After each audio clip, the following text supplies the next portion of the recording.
Good morning, everybody, and welcome to our live event session today. We are going to be talking to DDLETB about their communication portal. So on the call today, we have myself, Joanne, I'm the Customer Success Manager for Cloud Design Box. We also have Marcella from FET Quality Assurance, DDLETB. We've got Tony, who's our founder, director, and our Microsoft 365 consultant, and along with Darren, who's our operations manager and is a former MFL teacher. So hello, everybody today. Hello. Hi, Joanne. Hi, Joanne.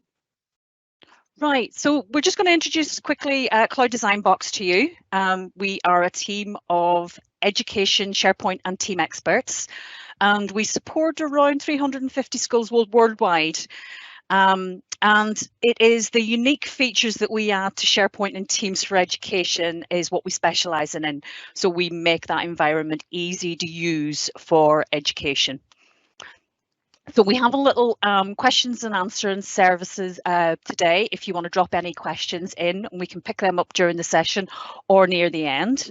And we just got a little quote from John over at St. Kevin's, as a holding call, just to pass you off on to Marcella, who's going to take you through to the next little bits and pieces. So Marcella. Thanks a million, Joanne. No worries. And thanks a million, Cloud Design Box, for the opportunity to be able to collaborate on this today. So DDLETB, or Dublin and Dún Laoghaire Education and Training Board. Basically, DDLETB is a statutory body and they have responsibility for a variety of education and training services. And as you can see from the map there, it has a large span. It goes from Balbriggan in the north of Dublin to Loughlinstown in the south of Dublin, and as far west there is Lucan. So it serves quite a large portion of Dublin and Dún Laoghaire.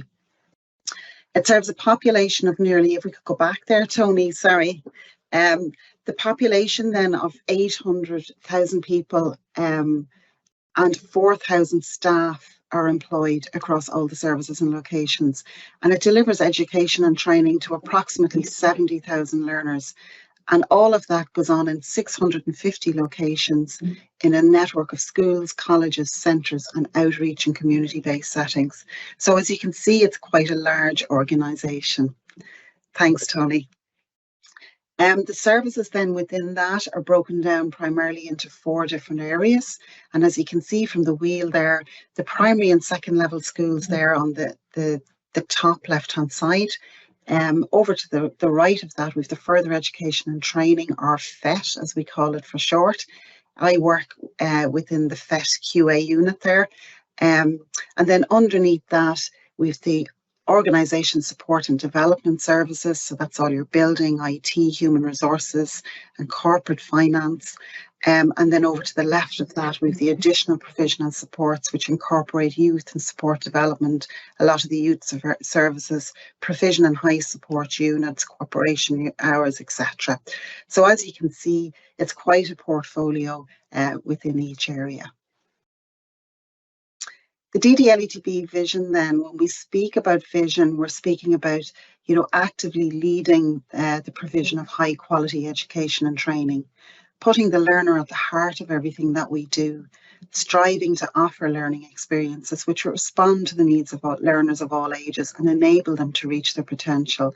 So that key to personal development and well-being, social inclusion and economic prosperity, that lifelong learning journey.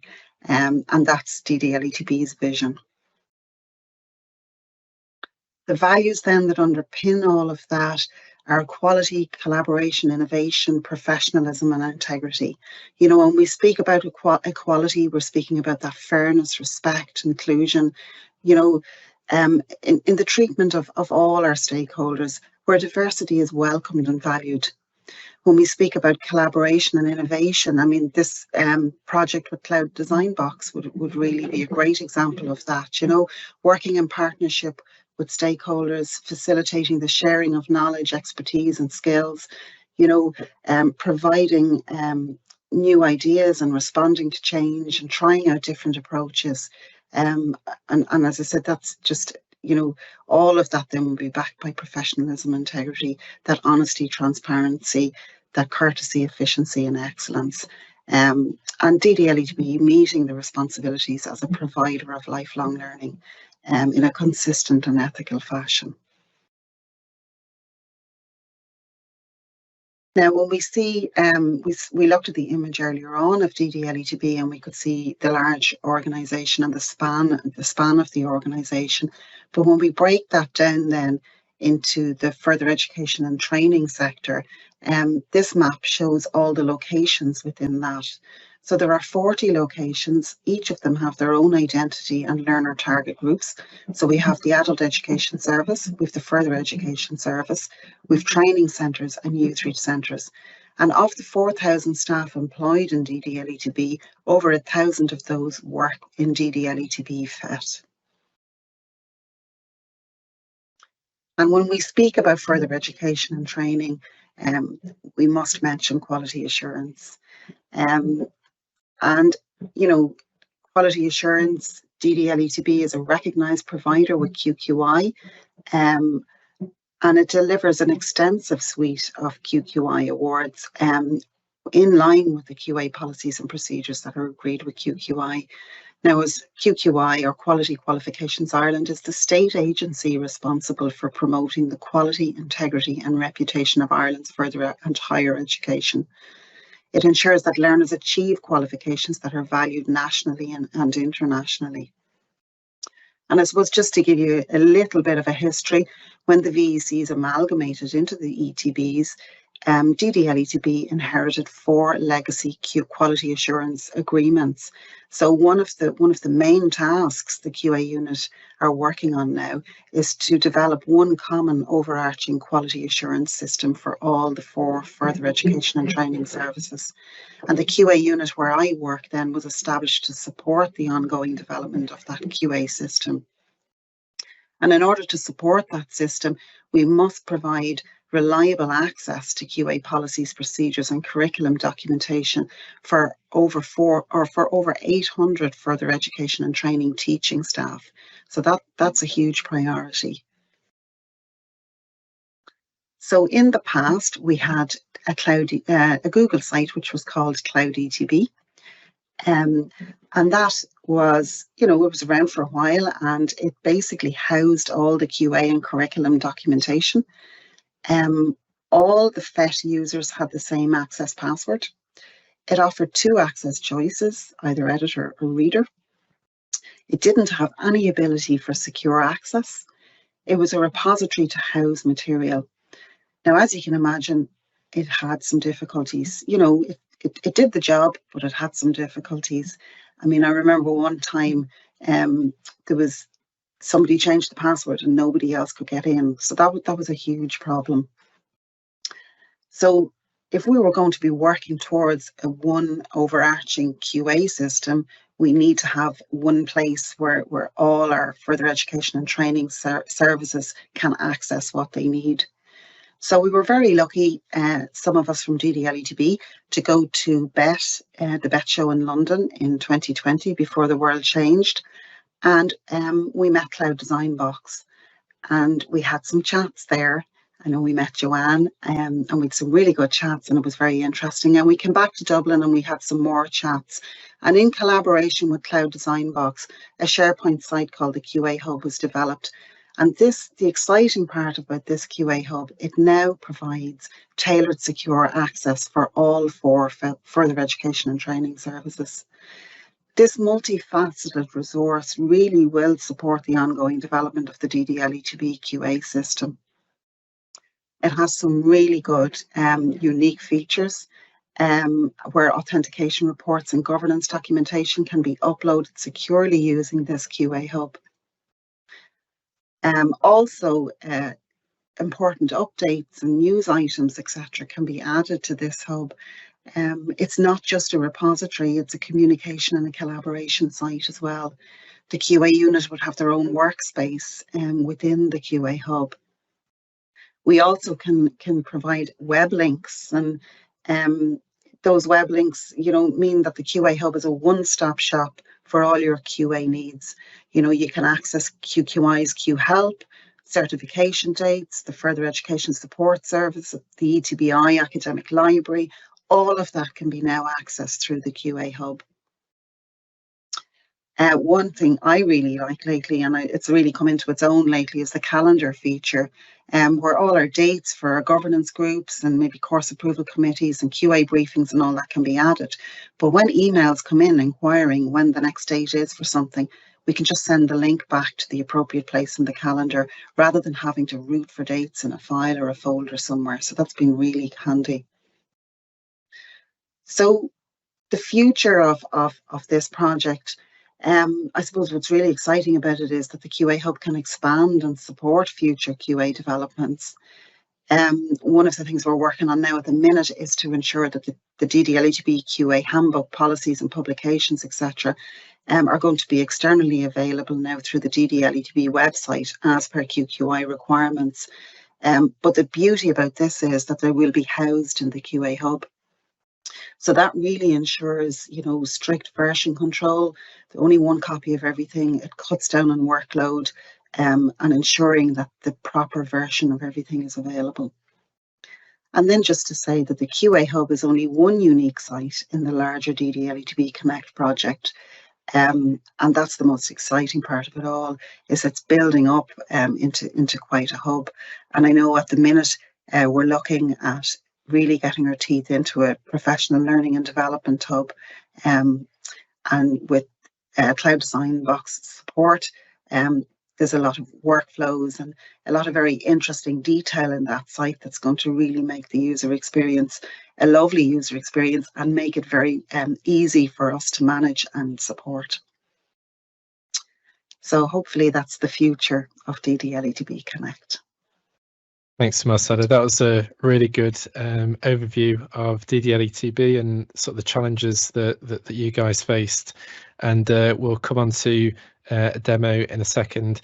I guess just to point out that other point that you made earlier about it being part of a wider DDLETB project. So as part of that project, we've also got the schools involved as well. So St Kevin's and Fairhouse colleges now have their teams provisioned and a teaching and learning environment as part of this as well. But today we're going to focus on the QA side of things. So I'll jump into the demo. And feel free to, if you've got any questions, there is a question and answer box in the top right. Feel free to ask any questions at all in there, and we'll come back to them at the end if we don't spot them as we go through the demo. So I've opened up the demo. This is your QA homepage, Marcella. Did you want to talk us through this page and how you use it? Yeah, well, when we were working with yourselves and we were, you know, you gave us the build, we had to look at that and see what was going to be user friendly. We needed this to be intuitive. Not all our users would be, you know, power using technology. We have teachers that would have very practical based subjects, and they may not have a need for much computer use. So this hub had to be user friendly. It had to be intuitive. So while we had the mega menu up at the top there, we felt it was important to mimic what was available there below in the main site with large tiles. So behind the large tiles, you will see you have the same availability as what you have in the mega menu. So you have two ways to access the support materials. Another of our, I suppose, our requirements really was that we wanted our users to be really no more than about 3 clicks away from whatever they needed to do. You know, and a way to get back to, not everybody, again, you know, is familiar maybe with breadcrumbs and things like that. So there had to be a route back. And I suppose one of the things we looked at was ensuring that we had the little QA home and the little symbol of a house there on every single one of our pages, so that it was a simple click to get back to the beginning, so people could find their way back to navigate around and through the site. What was sort of the what was the reaction from sort of end users that maybe weren't necessarily technical and they needed to use this platform? What was sort of the feedback from them? Initially, I suppose people, change can be difficult, and people were well used to the CloudETB Google site, so they were, you had all sorts of questions of what's this going to be like, or why are we moving, and all of this kind of thing. Now that would have been from some of the FET services. The likes of the training centres were going to be very excited, because they were finally getting a repository that was going to be very secure, and that they felt they were accessing somewhere that everyone was accessing, so they felt very included rather than excluded.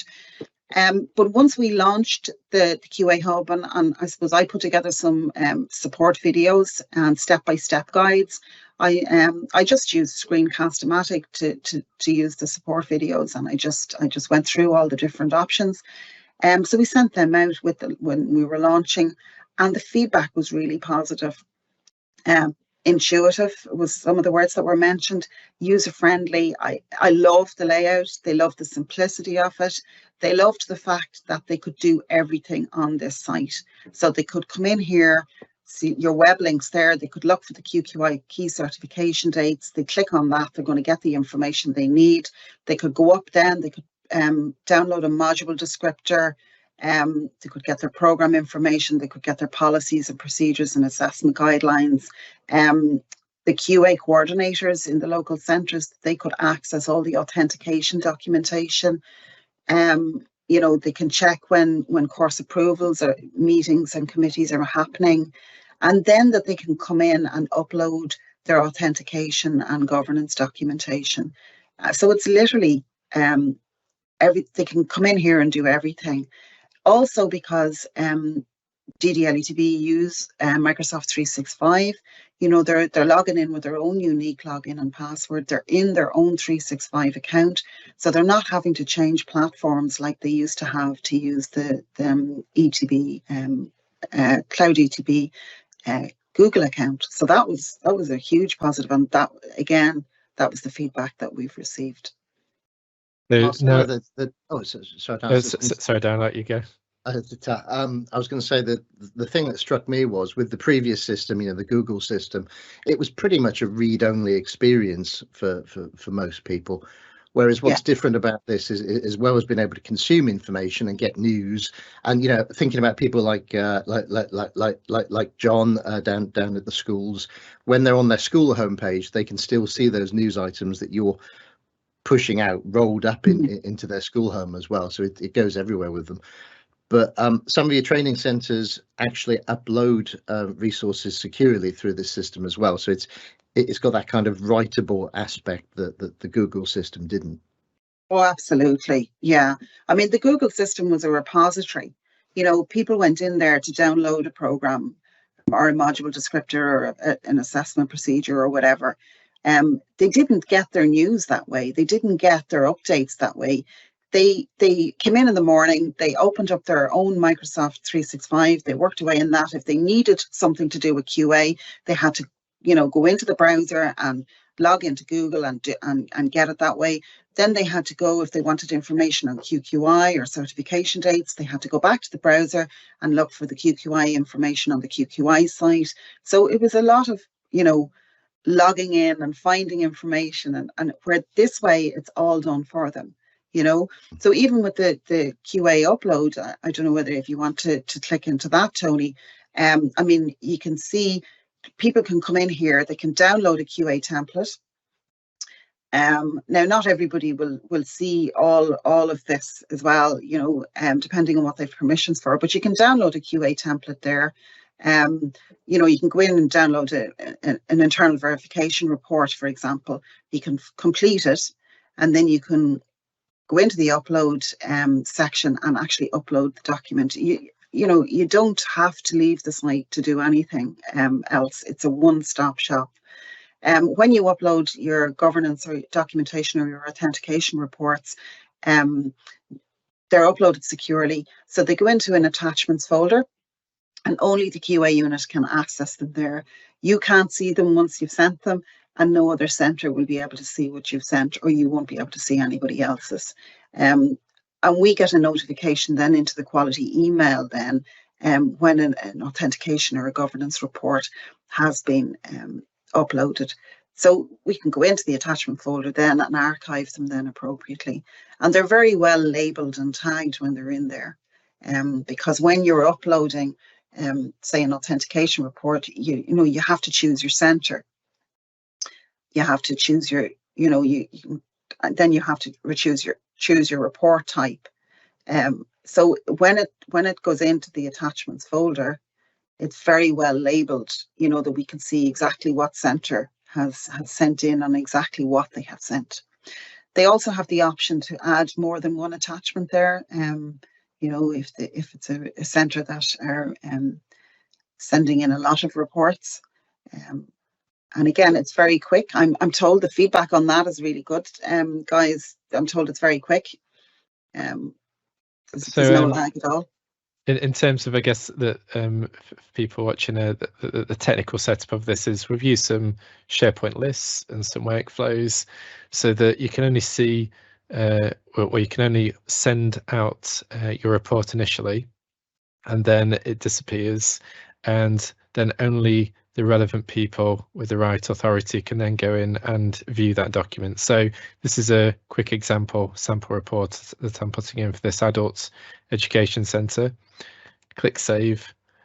That will then fire off the email to your team, Marcella, is that right? That's right, yeah. And then eventually when that has gone through the process and the workflows have run, it might take a couple of minutes. They are then made available under the report attachment. So in a few minutes, that report will appear here, and you'll be able to sort them by what type of report it is, what centre it is. So that should come through shortly. Yeah, it takes a few minutes to come through, all right. But you will be able to see it.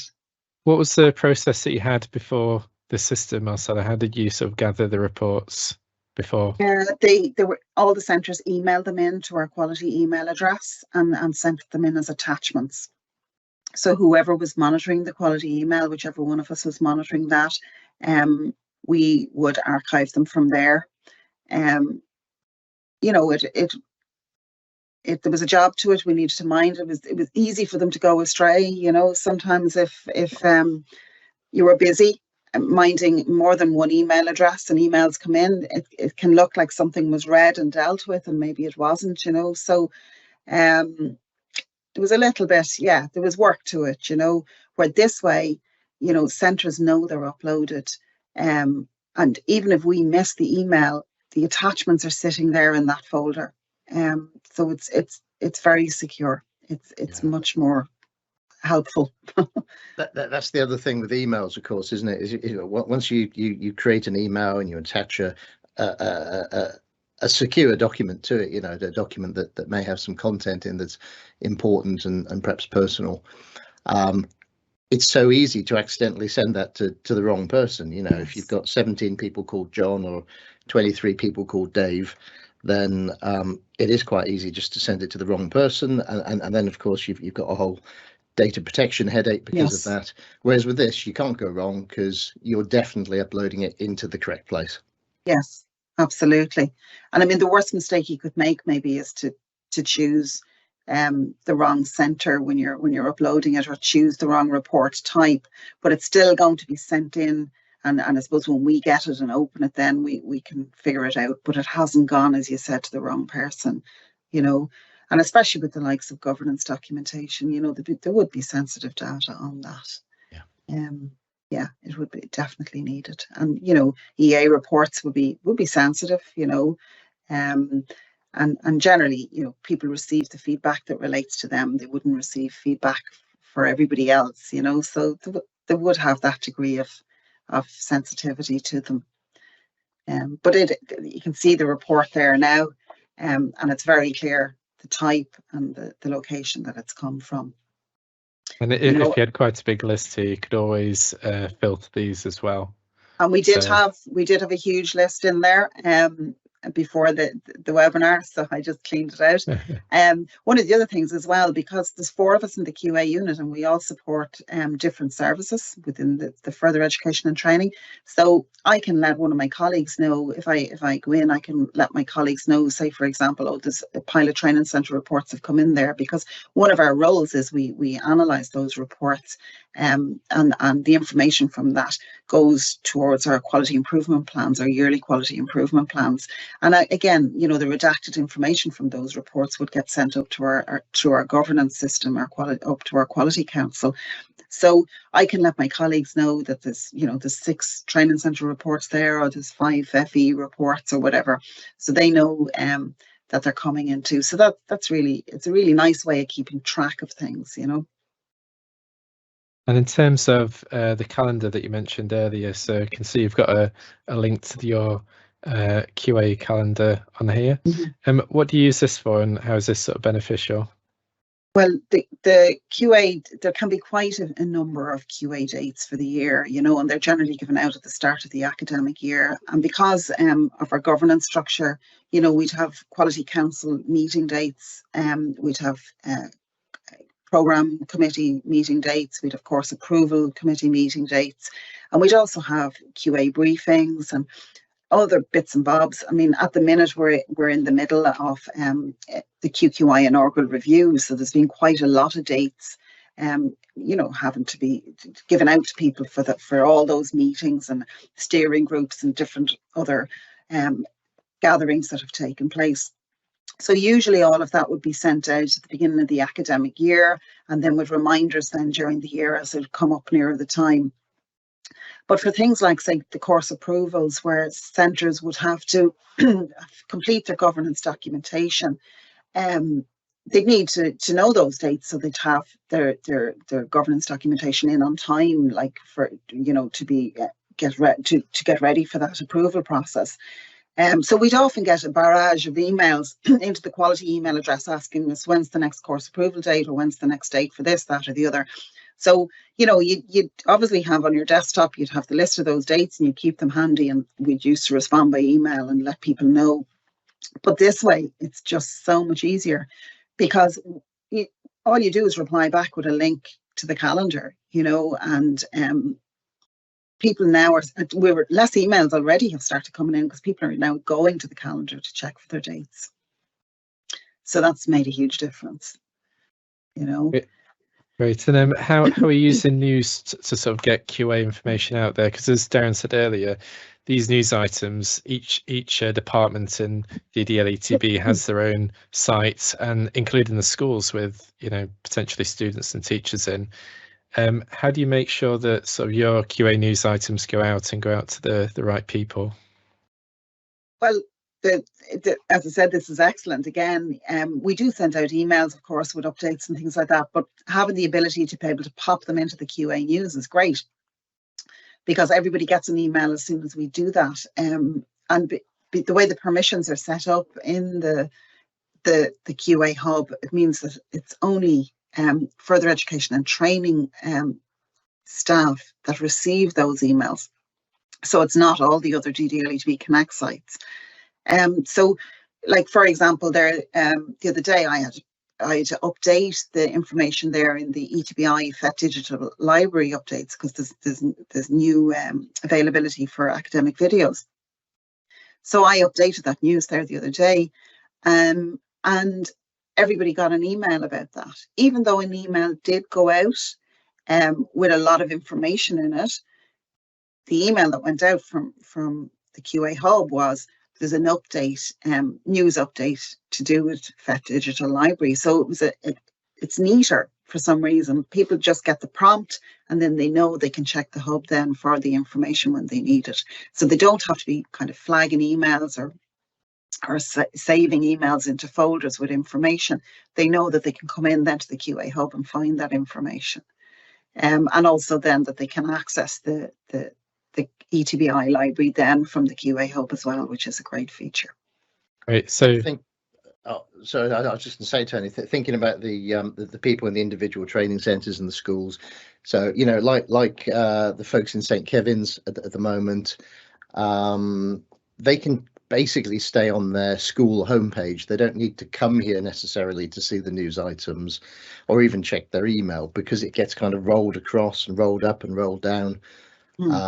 So, you know, if you are the person in the school that's responsible for quality and communicating with the FET and QA, they will just see these news items at home in their own school or home site, because of who they are, not because of where they are, if that makes sense. That's the beauty of it. And we've a good QA team in St. Kevin's there, so they would be linked into this site too, you know. So yeah, it's really good. And I suppose that was the thing that the ETB, the CloudETB Google site didn't have. It didn't have that option for communication. It was just literally a repository. The other thing as well, the collaboration space that I really like about this is we have our own QA workspace. Our own unit have a QA workspace, the QA team there. So again, you know, that's our workspace. So we're just in here. We don't have to go anywhere else in the morning. We just, one site we open and we've access to everything that we need. And everything is pushed and pulled from there, you know. Now we're still working on it. As I said, again, we had solutions in place before we got this QA hub. And as I said, there's a huge migration had to take place of all of that documentation over from the CloudETB site over onto this. So there's like thousands of documents had to be brought over.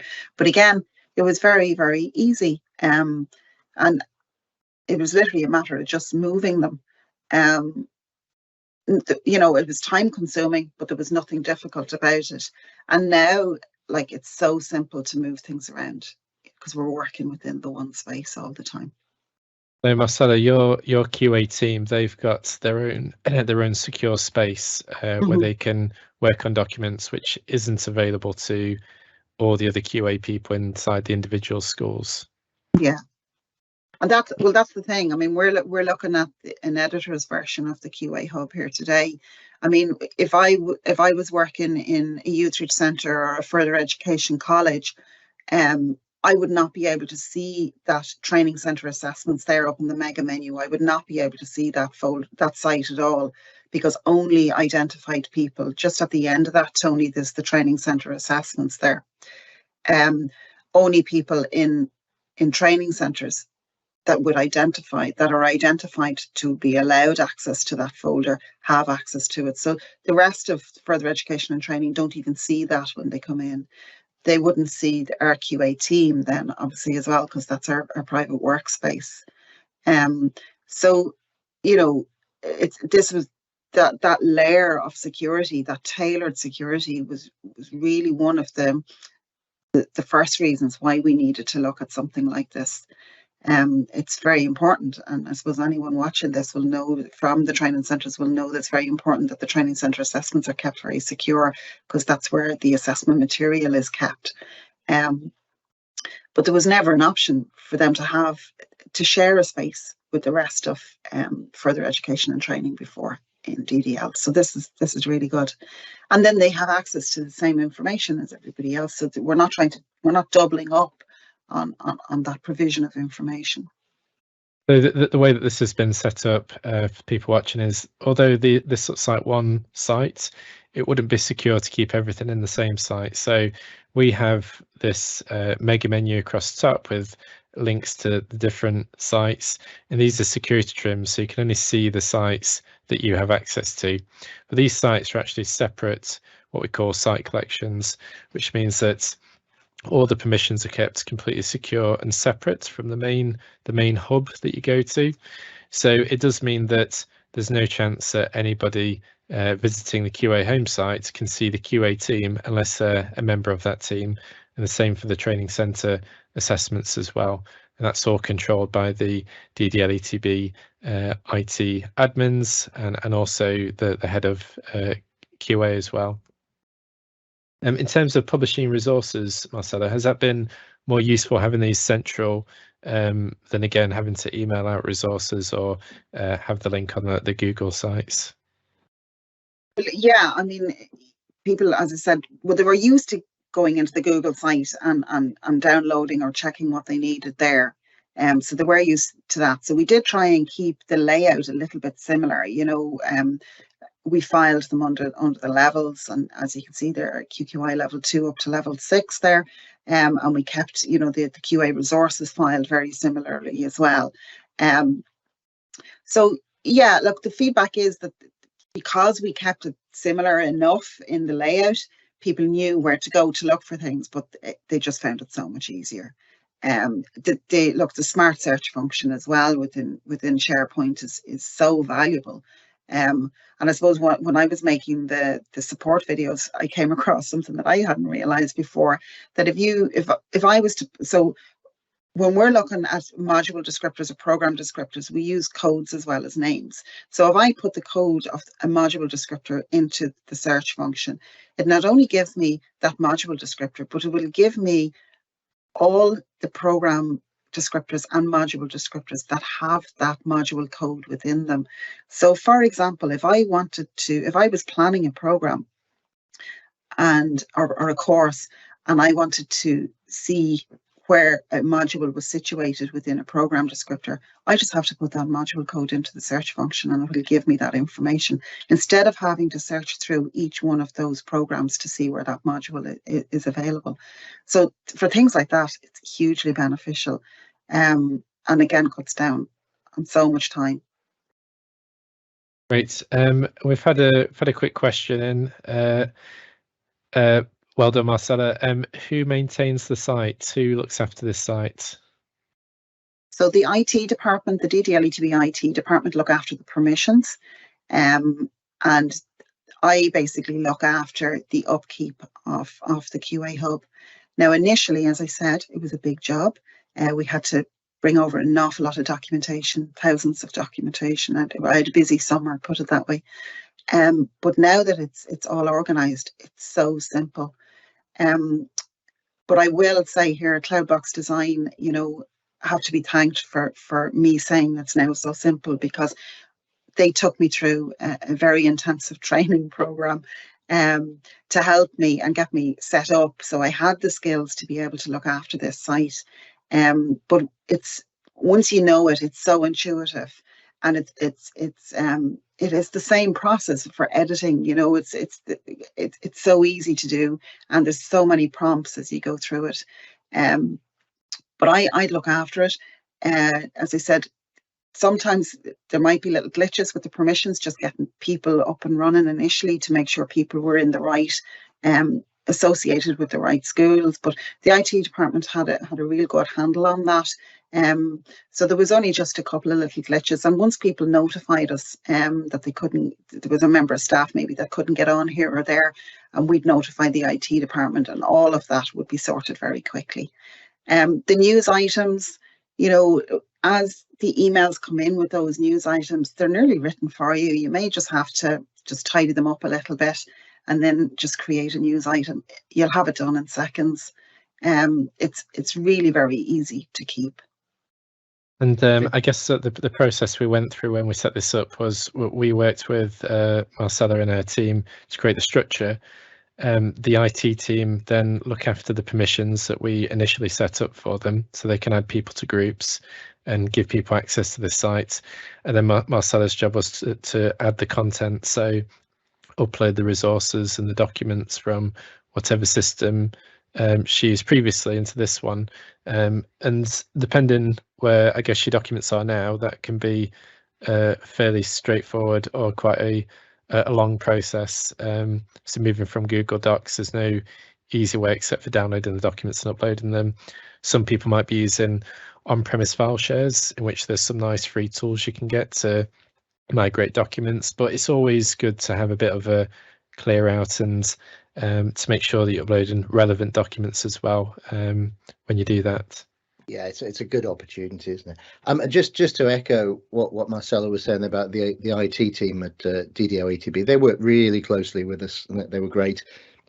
And the way that we set this up in terms of them managing the permissions, because the way that we did this is all based on kind of groups that we kind of agreed on in advance. all they really need to do at their end, at the IT end, is to put the right people in the right groups. So nobody's kind of coming in, nobody's coming into here and kind of managing permissions in these sites specifically. It's all done at a distance from those groups. And because of the way that they worked so hard with us to come up with the correct list of groups who should have access to these different areas, I think that made it a lot easier as well. And Yes. So I was just going to say that all of this is built on top of Office 365 and SharePoint.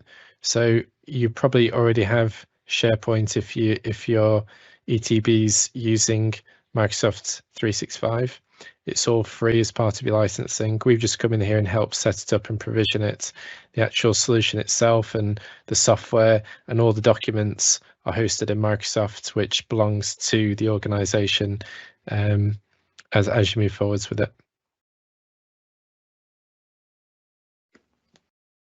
So in terms of any questions, feel free to post them in the chat now. We have had another question come in. What is the procurement status of the software? So the software itself really is Microsoft Office and SharePoint that you get for free. We just add on sort of the consultancy and the product that sits on top of it just to make it a bit easier to use. So again, we can provide further information on that in a follow-up email after the webinar. And we are recording this as well, so feel free to share this with people afterwards. I suppose that's an important thing to say, really, is this is your space as an ETB or as a series of schools. So we come in, we add value, we help you make it easier to use and nicer and prettier and all those things. But fundamentally, it's your space. So it's not as if it's kind of a separate platform that, we host somewhere. This is hosted by Microsoft on your behalf, and it's yours forever. In terms of how Marcella meant it's fairly intuitive to use, what I'll do is I'll just quickly show you creating a new news article. I won't post it. So we can create a new news article. We can use one of the sort of inbuilt templates if you want a nice starting point, or we can just start from scratch. And then you can add a title. So new SharePoint site, that'd be our news title. I can add a background image. So a bit like if you've used Facebook before and you've got the cover photo, I can pick photo stock images if I wanted to. So I could pick an image from here, or you can upload your own images. I've got like a focal point that I can set on that image, a bit like your Facebook cover images.